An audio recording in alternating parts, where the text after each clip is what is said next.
I'm sure by now you're aware of the jump bug that exists in CSGO. Pretty much everybody is. Jumping whilst crouched and quickly letting go of the crouch button lets you see as though you were standing, whilst remaining hidden from enemies since your animation still shows you as crouched. It's obvious that this isn't a feature, but a bug, and one that needs fixing ASAP. Valve, please fix.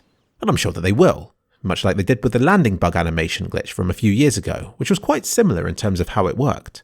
It's just unfortunate that the discovery of this new bug had to be during a major. Valve may not get around to fixing it until after it ends, which I would agree with since it's bad sport to change the gameplay midway through such a major event, even if the changes are with good intentions in mind. Let's face it, CSGO has had years of polish, and this bug has only just shown itself now. I hold the belief that it's a lot better for everybody to know about a bug like this, than it is for it to be only known by a few who remain quiet about it whilst abusing it themselves. Who knows how long this has been abused for? I'm sure the witch hunts have already started. Old matches will be rewatched and scanned for cases of this exploit in action, most likely for cases that cause their favourite teams to lose crucial rounds and so on. It could get messy. Which begs the question, what should be done about it until it's fixed? A few of the teams have tried to reach a gentleman's agreement where they agree not to use it, though it didn't turn out too well for them since it, or at least similar behaviour, was still used.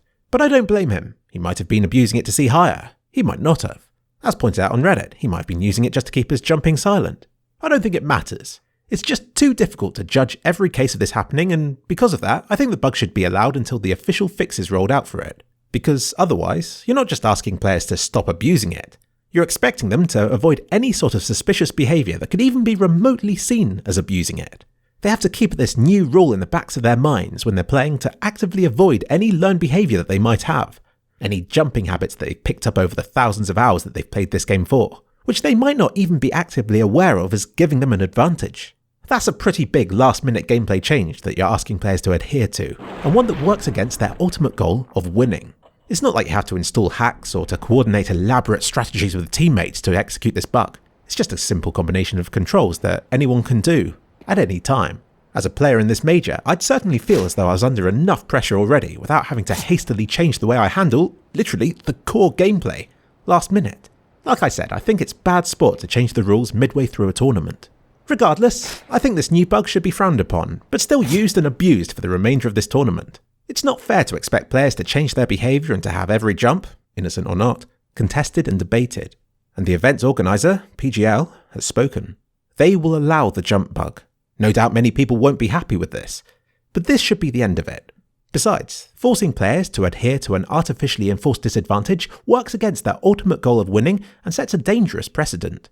What about cases where a player pulls off a successful bunny hop and arrives somewhere before they should have? What about overpowered weapons or currently undiscovered Molotov smoke glitches? I really think that CSGO's gameplay should be left to govern itself, with Valve patching the bits that are discovered to be overpowered or faulty. Such decisions shouldn't be left to the players or to the fans watching. But hey, that's just my opinion. I'm sure that many of you will disagree with this, especially when your favourite team loses a round because of it.